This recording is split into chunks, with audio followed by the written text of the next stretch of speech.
Okay, well, I've got the focus mechanism components in front of me now, and we have to reassemble the inner and outer helical first. They only fit into one position. First, I usually get them started. It's a multi-start thread. I'm putting a bit of solvent on there, but because when they're dead dry, they'll tend to bind up, and that's just to lubricate it slightly while I work it. Now, this has been through the cleaner. All traces of filth and grease and other rubbish should be off there, but there may be some roughness to the metal.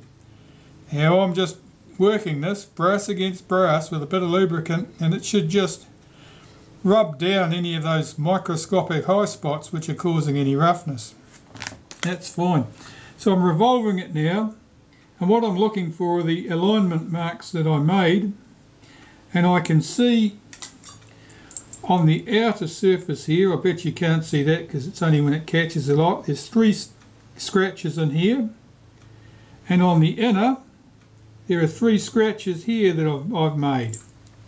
There's also a good variety of other people's scratches, but 3 and 3 is what I'm interested in here. So at the moment, when that's level, the inner is well round here. I need it to be round there, so I'm going to back that right out that way and move it one position on the multi-start thread and see where we come to. Now my inner is here and the outer is there, so we're getting closer. One more position, we should be right.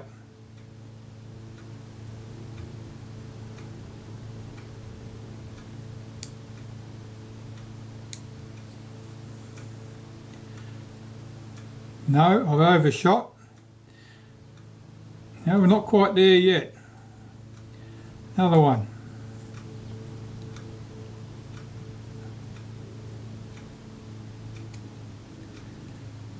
You have to sort of feel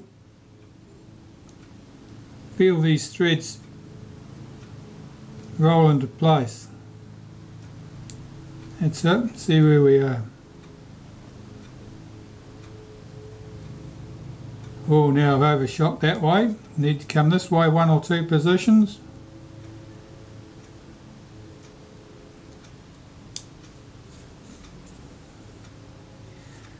Another one.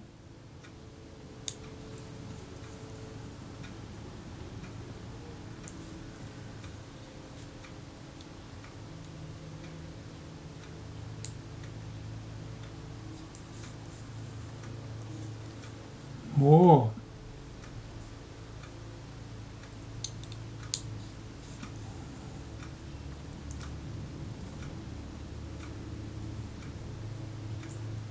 There we have it.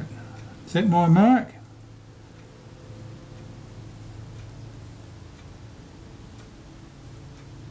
Oh, my mark's around there. I've gone the wrong way. That's alright. It's multiple marks here. I should have put an extra mark on there with a marker pen so I could tell which ones were mine. That's nearly it.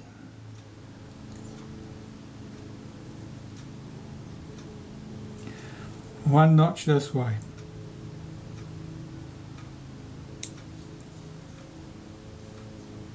That's it. That's it. So my alignment marks are together there, and at that point the inner and outer are sitting flush. That's the correct position of the internal and the external. Now I'm going to lubricate it. And my favourite stuff is this called Helimax XP. It's very fine and it could be cold cream for all I know. It looks like it. You don't need much. Just put a little bit on like that. I usually put it on in around 5 different places. If you put too much on, it will be very heavy. It'll be very heavy to turn the focus. Let's work that in.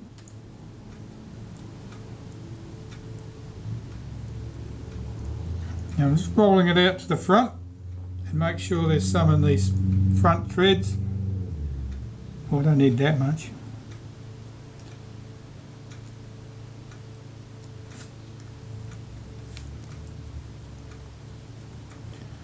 Yeah, that's heavier again already, you see, just from putting that much on there.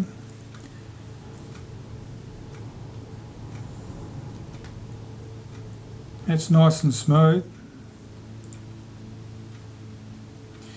Alright.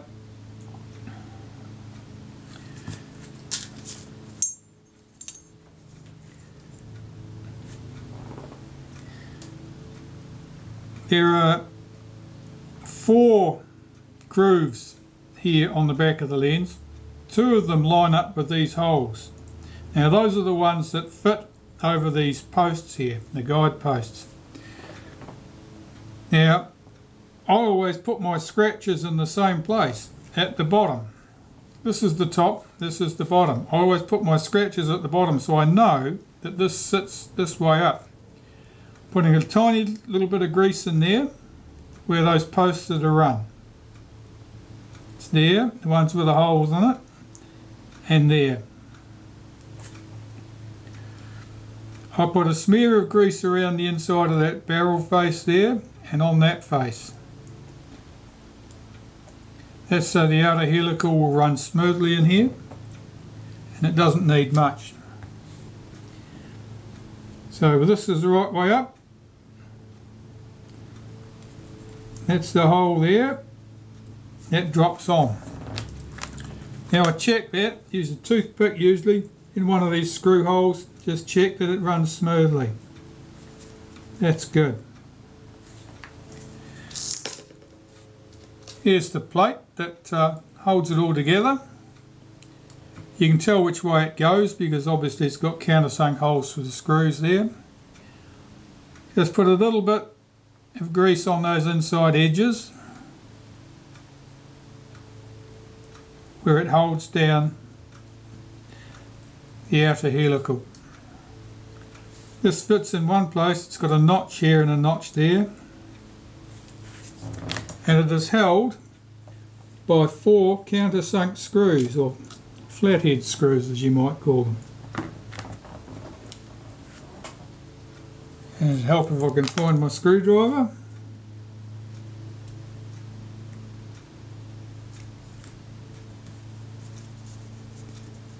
Something's not lined up. That's better.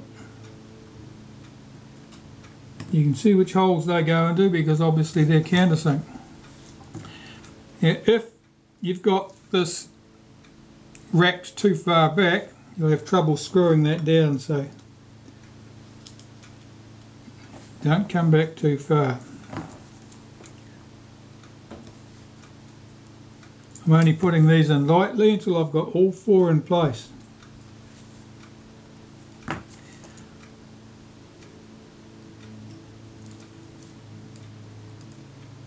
That went in a bit tight, there's something odd there, that's fine.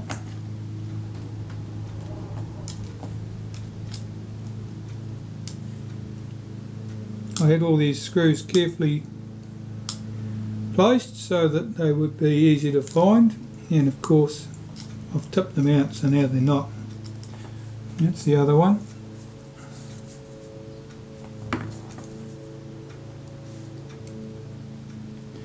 Right, 4 in place, I'll tighten those down. And again, I'll check that that moves smoothly, and it does. That can go in the body. Here's the body, making sure we've got that shutter release shaft in place to stop that sleeve getting away. Pull this up forward. And this fits in one way. There's a cutout in here that matches that slot there. There are 4 bright round head screws. They go into, where are we?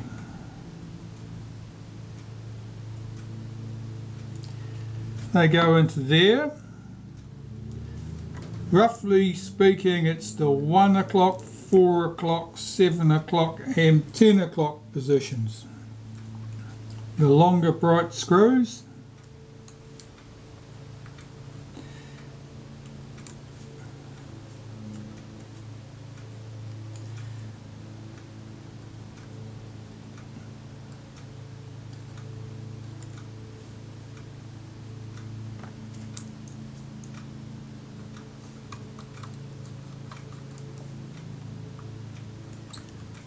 Again, I'm getting them all started before I tighten anything down.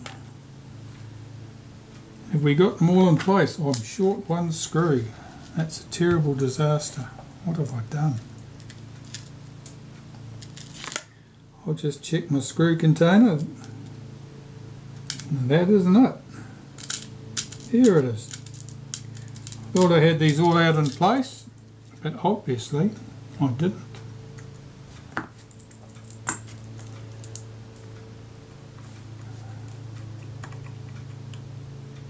Now I can snug those down.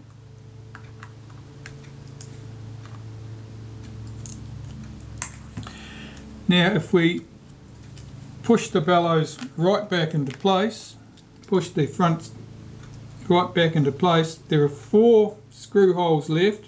Now these are for the long black screws, and they go right through and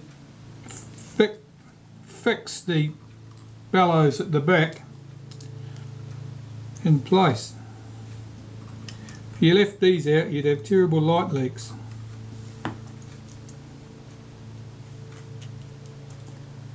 Again, I'll get 4 started and then I'll go around and tighten them up.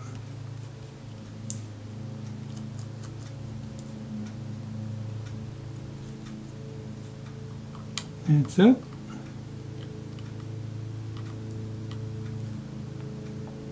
I don't suppose you can see particularly well when it's all pushed back down in the body like that. Sorry about that. Alright, and we'll pull that forward. That is that in place. The bellows are in there now. That's all good to go. The next thing here is the focused scale ring.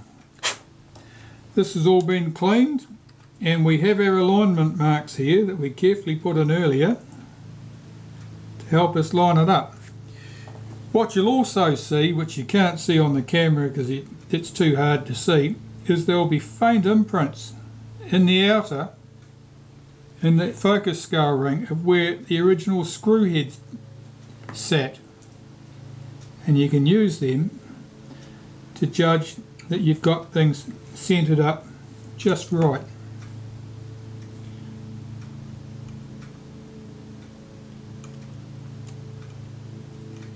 Now there are 4 small screws to hold this, and there are 2 screws which look virtually identical, but which just a little bit smaller, that hold the next component on. So it's important not to bung the small screws into these holes, because they'll go in, they're just a bugger to get back out, and they'll never tighten up. Right, so that's in, the alignment's good. And snug those up. Now you'd be gentle turning those things up, because if you overdo it with things like that, it distorts things. Right, so here's our focus. That's nice and smooth. That's just as it should be. Next, we have this piece which couples to the rangefinder. That arm there does the coupling. As I said, it's a bit of a wriggle getting this into place, but that's all good. That's fitting in there nicely. And these 2 smaller screws go in here.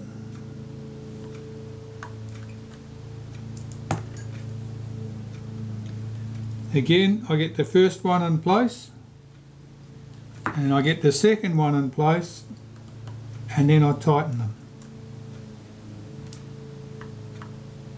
Okay, at the top of the camera, there's the bracket, and there's the screw.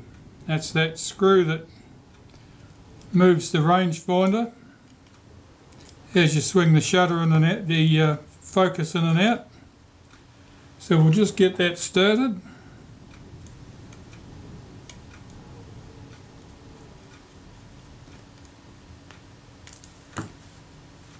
There it is.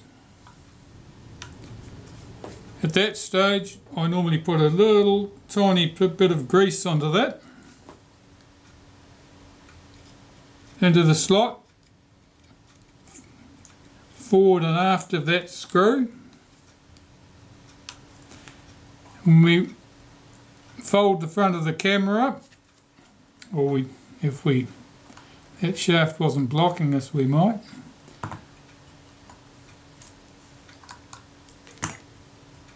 That arm will roll back down that track out of the way. That's good. Now we've got to get the gear and its shroud onto the camera. So I want a little bit of grease. Just put a touch inside there, a touch on the outside of that shaft, and even less on the front there. That should drop down and couple to that shaft at the back of the camera, and I'm looking in there now. I can see that rolling backwards and forwards. So the shroud goes on.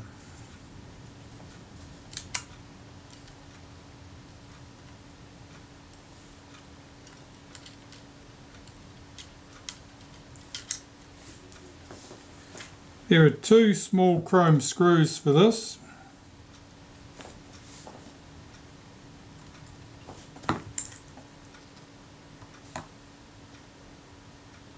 One there and one here.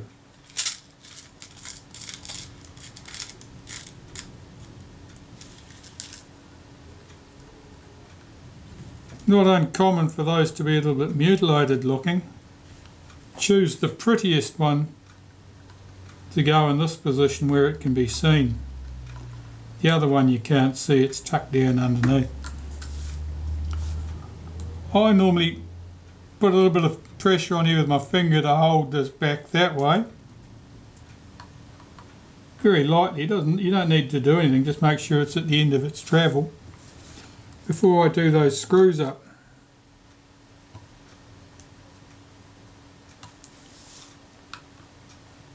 And that just ensures that there's a little bit of backlash between this and the shutter, and therefore no undue tightness when you're cocking the shutter. That's good. When we push those buttons in now, this shaft is being guided by that, and so this is all nice and smooth. Now we want to fit the front door. And what I do is put a little bit of grease into this slot at the top and that slot at the bottom that these bosses run in. I'm giving a very tiny smear of grease onto those inside faces to stop those arms dragging.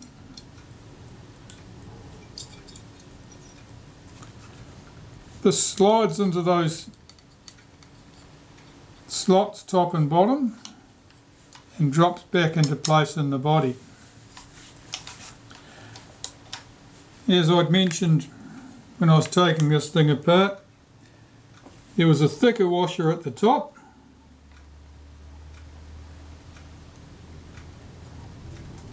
and I'm just lining up that washer with the pivot hole. Now there are 3 screws that all look very much the same here. The cleaner of them, that's the one you want to use on that film sprocket when we put that back. The next best one normally came from the top of the camera, and that goes there.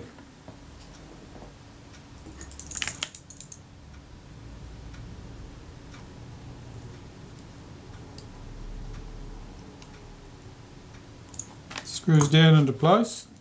Now I'm being very careful not to lose that,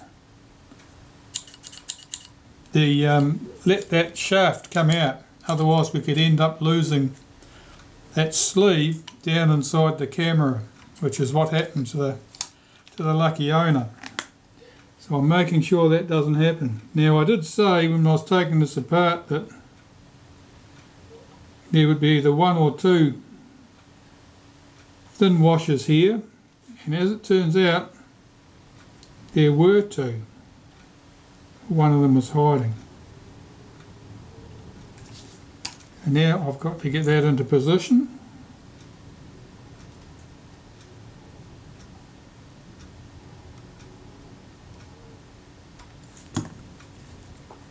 That's it.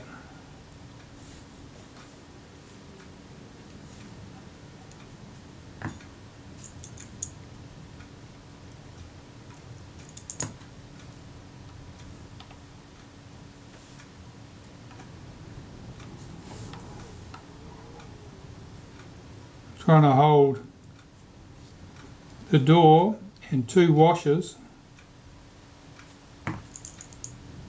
all in alignment there, so that screw will drive through the body, through the two washers and into the door. There it is. So the camera should open and shut with no undue stiffness and no slop. And I'll just check that top screw to make sure that was done up snugly. Yeah, it's just dropped back into place. That must have been sitting up on the edge of the washer. And as it's fallen back into place, it just got a little part of a turn. Now that's a good thing to discover now, because it saves it rattling loose at a later date. On to the next. A useful trick to stop you losing that shaft is to put a rubber band around it, and it just stops it from getting away, and it means that we can tip the camera upside down to put in our film advance components without danger of this falling out, getting lost and causing us more grief. So that's what I do with that.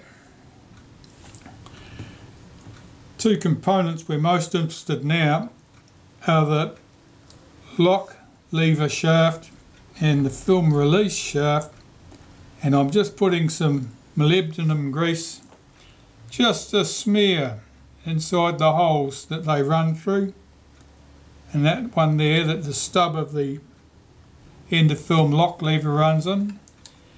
And at this point here is where the toe of the spring on that release lever, that slides up and down there, so we want a little bit in there for good measure.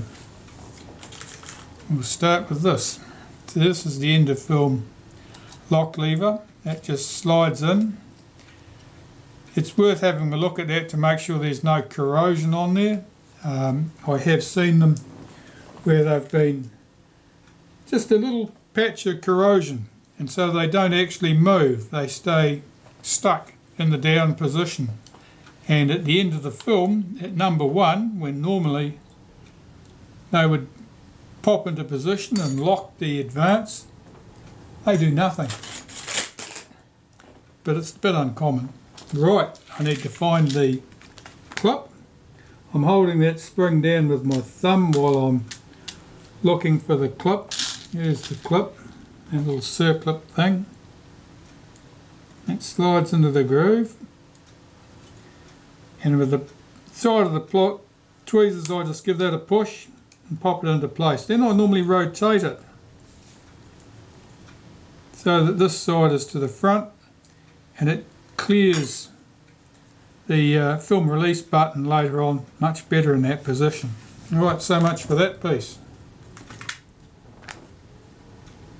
Here's our other component. This is the lever that does a couple of jobs. That's what causes the film advance to ratchet in the forward stroke, and once you've completed the forward stroke, it ratchets the other way in the reverse position, so that you can't inch the film advance, it has to be done with a complete swing. Some cameras you can inch the advance, you certainly can't with these. Right, so I'm looking for the spring for this, and I've got a spring there, and I think that I've got the wrong spring. So I'm going to back pedal here, we'll pop that part out. I have put the heavier spring on here instead of the light spring. I'm just going to pop that clip off, pop that spring off, pop the lighter spring on there, hold that up into position, put the spring back, it's busy trying to roll off the edge of the bench. Here it is. That's what comes of talking too much while you're trying to work.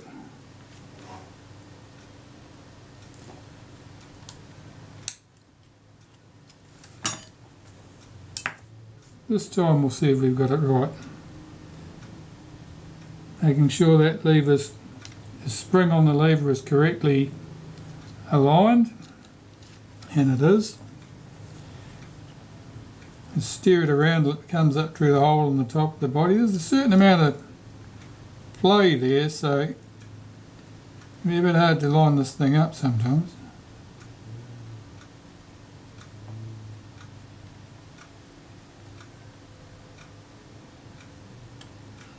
You can hear that drone in the background, that's neighbourhood lawnmowers going crazy. Nice sunny day and it's been raining for ages, so people are making the most of it. Alright, that's good. Now the heavier spring that I put on the wrong place, that goes over that shaft,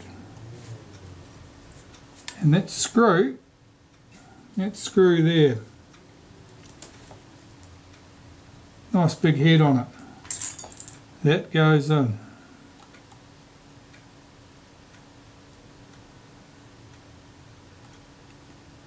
A bit tricky to get this started.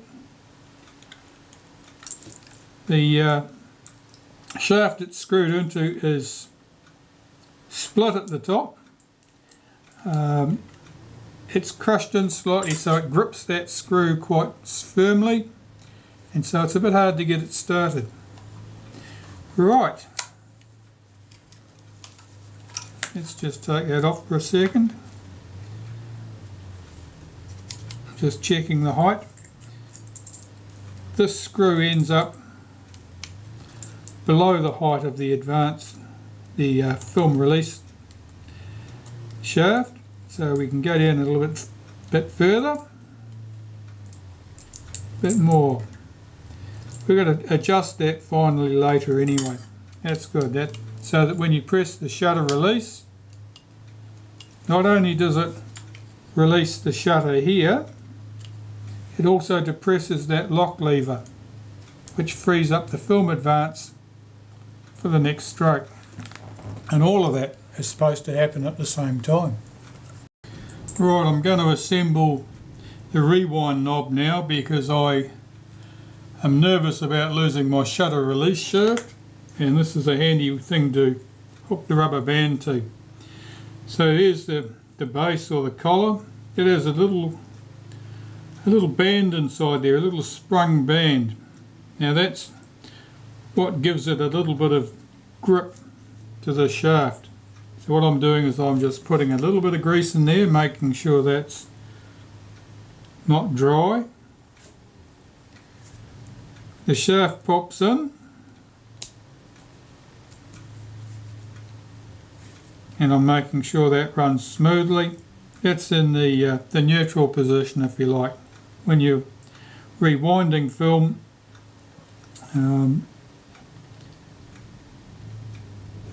that needs to just be able to roll smoothly. And here's the inner component.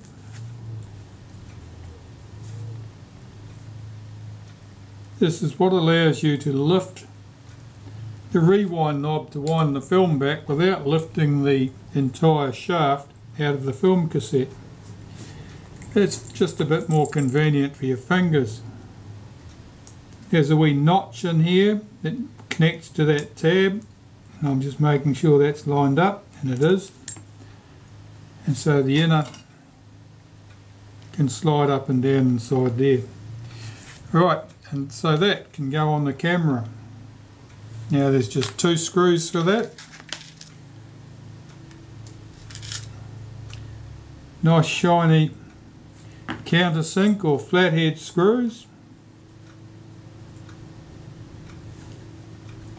They're usually in a good state because no one's been swinging on them, unlike the other screws.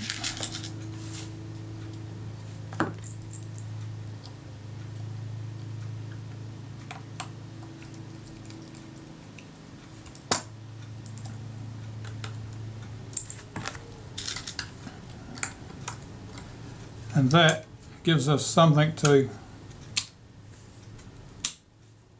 tie our rubber band back to, so that we don't lose our shutter release shaft, which is busy trying to wriggle out even as we speak. That's better.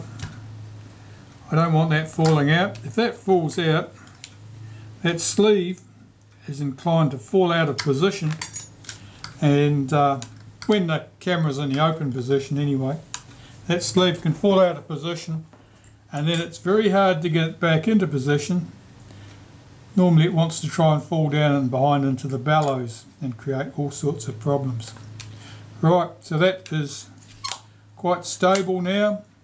We're waiting to finish off the film advance, but before we do that, I'm going to put these components in so that the back catch is not springing open on us every time I push the camera down onto the bench. So what am I looking for? I'm looking for that insert that fits in there, the tripod socket, and I'm looking for 3 screws, which almost inevitably will have nice rusty heads on them. And these ones are a little bit longer, they're not threaded all the way up the shaft. There's 2 sizes it could be. It could be that one,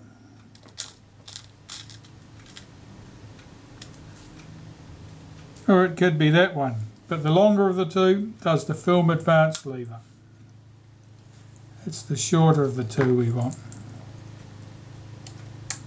But otherwise they look much the same. They've got a section on their shaft which is not threaded.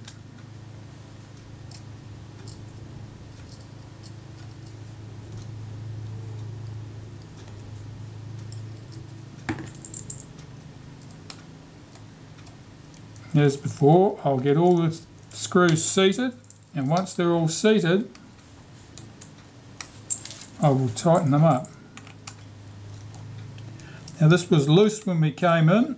I want to make sure it doesn't go out loose. That's it. Now when I put it down on the bench, it's not instantly springing the back open and annoying me no end. Right, next, the film advance.